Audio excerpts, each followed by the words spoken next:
एकदा तुम्ही त्यांच्या घरावरती धाडी टाकता, सगळं काही त्यांचं कलंकित करून टाकता. तो कलंक घेऊन ते तुम्ही भले त्यांना मंत्री केलं तरी मग त्यांच्यावरचे आरोप खोटे होते का? मग त्यांना तुम्ही भ्रष्टाचाराचा कलंक का लावला? म्हणजे माझा कलंक शब्द एवढा परिणामकारक असेल असं मला वाटलं नव्हतं. पण त्याच वेळेला मी सांगतो की मला एवढं बरं वाटलं की थोडं तरी मन तुमचं जागा आहे. तर त्या मनाच्या म्हणजे जनाचं नाही तर मनाचं ऐकून दुसऱ्यांवरती आरोप करताना ह्याचं भान ठेवा.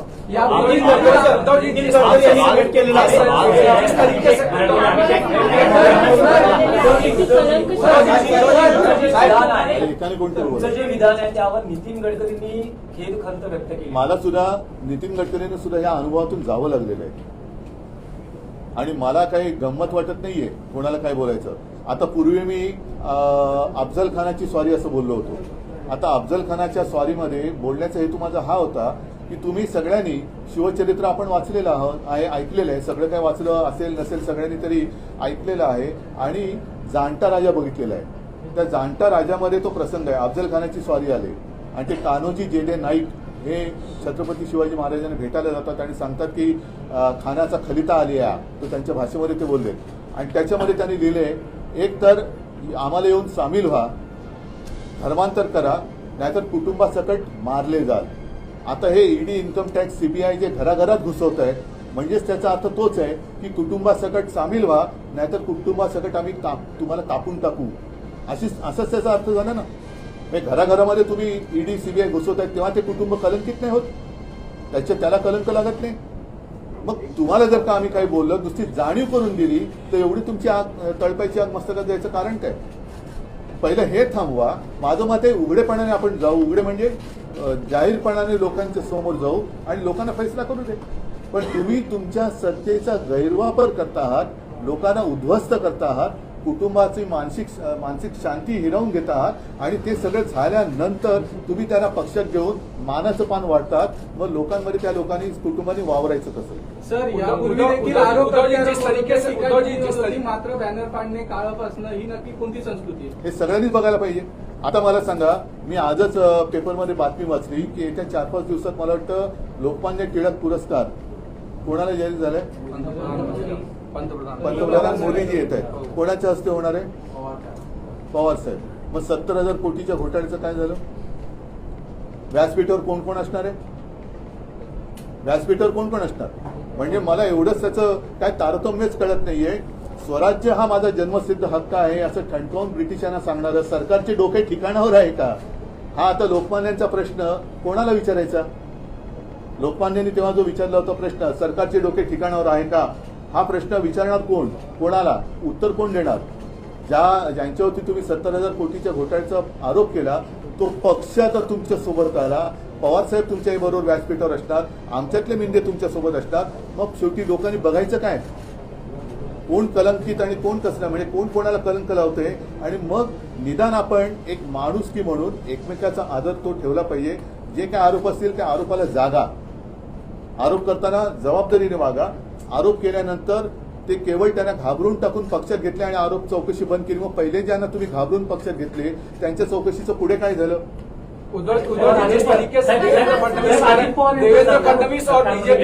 देवेंद्र फडणवीस और बीजेपी कह रही जिनके ऊपर इंक्वायरी चल रही है वो इंक्वायरी हमने रोकी नहीं है, वो सब मोदी जी के विकास से प्रेरित होकर, सरकार के विकास से प्रेरित होकर. तो आप जाहीर करो ना कि इनको सजा तो होगी. चक्की पिसिंग हा काय कलंक नव्हता लावला त्यांना. मला हेच म्हणायचं, मी एक शब्द बोललो तर त्यांना लागला. पण तुम्ही संपूर्ण खानदान बर्बाद करून टाकता, उद्ध्वस्त करता, वाटेल तसे बेगुमान आरोप करतात. आता तसं तर संजय राऊत आहे, अनिल परब आहे, इतर सगळ्यांना सुद्धा काय कमी छायतात ती लोक?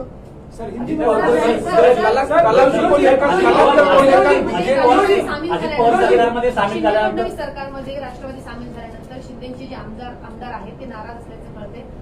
त्याच्याशी मला काही देणं नाही. मातोश्रीचे दार त्यांच्यासाठी उघडे आहेत.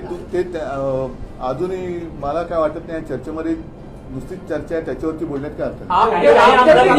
आपके कलम के बयान को लेकर बीजेपी इतना आक्रोशित क्यों है? लगातार महाराष्ट्र भर में अलग मैंने सच्चाई उनको दिखा दी ना. कलंक क्या होता है मैंने दिखा दिया उनको. अब वो जो मेरे बारे में कुछ भी कहते हैं, ये मेरे हाथ में कुछ मैंने जानकारी लेके मैं बोल रहा हूँ. आता माझ्या झालेल्या ऑपरेशनवर माझी चेष्टा करतात.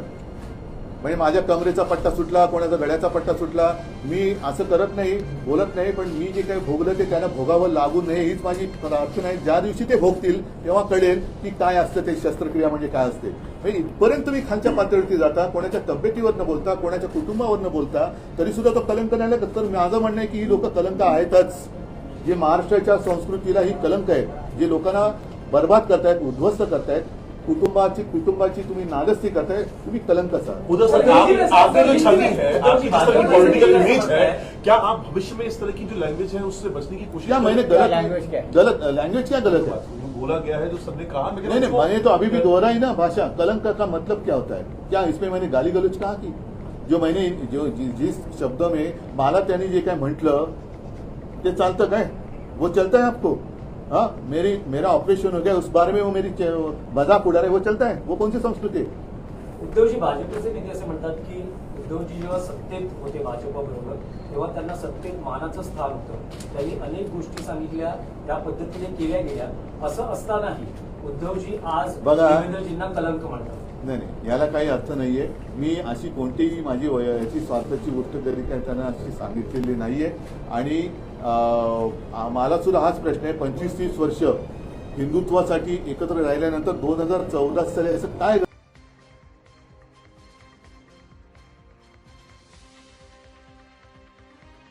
घडलं होतं की तुम्ही माझ्याशी युती तोडली? तेव्हा पण मी हिंदूच होतो ना, आज सुद्धा हिंदूच आहे.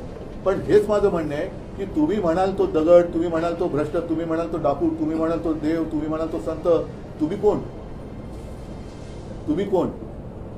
तुम्ही म्हणाल ते आम्ही मानायचं, असे तुम्ही आहात तरी कोण? म्हणजे तुम्ही ज्या वेळेला राष्ट्रवादीला भ्रष्ट म्हणता तेव्हा राष्ट्रवादी भ्रष्ट, तुम्ही ते सोबत आले का? आता म्हणजे पूर्वी बाळासाहेब असताना आमच्याकडे एक व्यक्ती आली होती, त्याला अजूनही महाराष्ट्रात असतील, ते गोडबाबा म्हणायचे. आणि ते गोडबाबा काय करायचे की ढीगभर मिरच्या खायचे आणि त्या मिरच्या त्यांना गोड लागायच्या. आता यानं मिरची पण गोड लागायला लागली.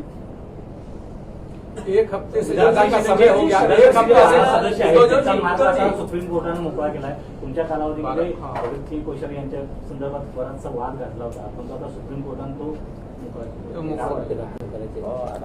आजच करणार आहे. आता काय असं आहे की आता देशाचं राजकारण IPL सारखं झालेलं आहे. कोण खेळाडू कुठल्या संघात तेच कळत नाही. पण किमान IPL मध्ये मी असं मानतो की अंपायर तरी निष्पक्ष असतो. तसं मी ह्याच्याबद्दल काही कोर्टाबद्दल ताशेरे नाही मी म्हणत. मी एकूण ह्यांची जी काय चाललेली काही यंत्रणा वगैरे ह्यांच्याच आहेत. चौकशीचे आता संजय राऊतांनी सुद्धा केलेलेच आहेत ना आरोप, त्या चौकशीवरती ते हात लावायला तयार नाहीत. ज्यांच्या चौकशा लागल्या त्यांना सगळ्यांना क्लीन चिट. आणि आमच्या लोकांच्या मागे मात्र घरात घुसून खोटे नाटे पुरावे, याच्याकडनं जबरदस्ती स्टेटमेंट घे, त्याच्याकडनं घे. हे कोणतं काळ आहे? हे सगळं मला असं वाटतं की शेवटी काळ हा निर्गुण असतो, तो उलटल्यानंतर यांना भारी पडेल. उद्धव जी एक हफ्ते से ज्यादा का समय हो गया मंत्रियों के शपथ को लेकर, लेकिन आज तक उनके खाते, उनके विभागों का बंटवारा नहीं हो रहा है. अभी उस बारे में मैं क्या कह सकता हूँ? मैं तो मुख्यमंत्री नहीं हूँ. नहीं, लेकिन आपस में लड़ाइयाँ चल रही हैं क्या? कहीं एक आहे, आता पहिले किती मंत्री होते? 20 आता यांचे राष्ट्रवादीचे किती झाले? म्हणजे मिंद्यांच्या नाकी 9 आलेत. एकूणच मिंदे काय भाजपच्या नाकी 9 आलेत ना. आता हे 9 मंत्री म्हणजे नाकी 9 आलेत. त्यांना खाती कोणती देणार? आणखी किती 9चा पाठ कितीने वाढवणार? तर हे नाकी 9 आले ते त्यांना लख लाभो. मी पहिलंच म्हटलंय, बघा प्रत्येक गोष्टीला आपण शुभेच्छा द्याव्या. मी शुभेच्छा दिलेल्या आहेत. नांदा सौख्य भरे. काही आमदार जे आहेत शंकरसिंह वाघेला यांना काही काही आमदार भेटलात. शंकरसिंह वाघेला आलेले भेटायला, जे गुजरातमध्ये मोदींचे कट्टर विरोधक मानले जातात. त्यांचं काय म्हणणं आहे, काय चर्चा झाली तुमची? चर्चा काय नाही. आता एक जुनी आठवण मी सांगतो. ज्या वेळेला त्यांचं आणि तेव्हा ते भारतीय जनता पक्षात होते, ज्या वेळेला त्यांचं आणि भारतीय जनता पक्षाचं पहिल्यांदा बिनसलं, तेव्हा तुम्हीच म्हणजे चॅनलनी बातम्या लावल्या होत्या की शंकरसिंह वाघेला निघाले, मातोश्रीला पोचणार, शंकरसिंह वाघेला निघाले, मातोश्रीला पोचणार. आणि त्या दिवशी प्रमोद महाजन अचानक आले होते. तर बाळासाहेबांनी विचारलं, अरे प्रमोद तू कसा काय झालास अचानक? तो म्हणाले ते शंकरसिंह वाघेला तिकडनं निघालेत. तुला मग ते मातोश्रीला येत आहेत, पुढे काय?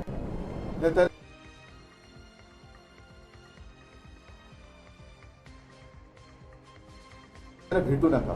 तो म्हणाले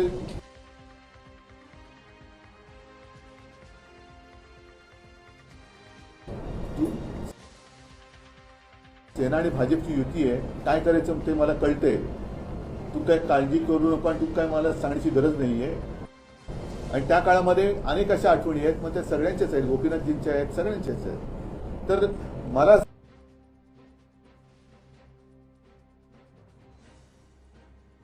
असं वाटतं की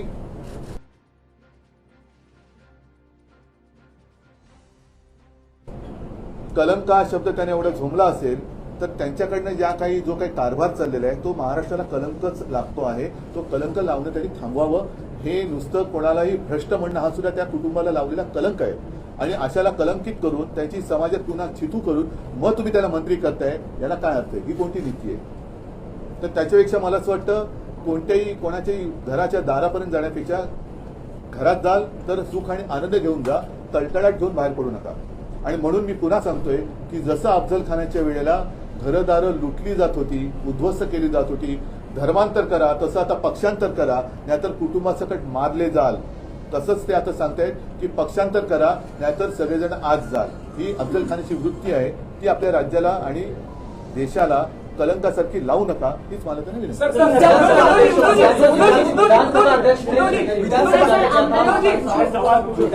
दो सवाल है. एक तो पहला कि पिछले 2 हफ्ते में जो राजनीतिक घटनाक्रम प्रदेश में हुआ उसमें आपकी तरफ से ये कहा गया कि एकनाथ शिंदे के कई विधायक आपसे संपर्क में हैं. आप मैंने नहीं कहा कुछ. आपकी पार्टी की तरफ से मैंने नहीं कहा कुछ. संपर्क में या नहीं, अगर हो भी तो भी ऐसी सारी चीजें रात के अंधेरे में होती है. वो बातें हमने उन्हीं से सीखी है. वो हुडी वगैरह पहन कर जाना पड़ता है और जब तक कुछ होता नहीं तब तक वो बोला नहीं जाता. तो भाई आप क्यों बोलूं? दूसरी बात अगर होती भी होगी तो मैं क्यों बोलूं? दूसरा सवाल ये है कि आपके और आपके जो चचेरे भाई हैं राज ठाकरे, दोनों के साथ में आने की ठीक है, जो बातें चल रही हैं. अभी चर्चा पर जो हवा है उसको अध्यक्षांनी नोटीस पाठवलेली आहे. कोणाला? हो, मग त्याने ज्यांच्यावरती आम्ही आक्षेप घेतलेला आहे त्यांना नोटीस द्यायलाच पाहिजे आणि कायद्याप्रमाणे ते अपात्र ठरलेच पाहिजे. कारण सुप्रीम नाही, विलंब म्हणण्यापेक्षा त्यांना ती एक मुदत दिली होती, ती मुदत आता संपत आलेली आहे. कारण सुप्रीम कोर्ट सुद्धा किती काळ वाट बघेल. आणि सुप्रीम कोर्टाने स्पष्ट शब्दामध्ये त्याच्यामध्ये तसे ते नाही म्हटलं तरी निर्देशच दिलेले आहेत. आता ते मानायचे की नाही मानायचे, आणि मानले नाही तर पुन्हा सुप्रीम कोर्ट आम्हाला दिलासा किंवा न्याय देईलच.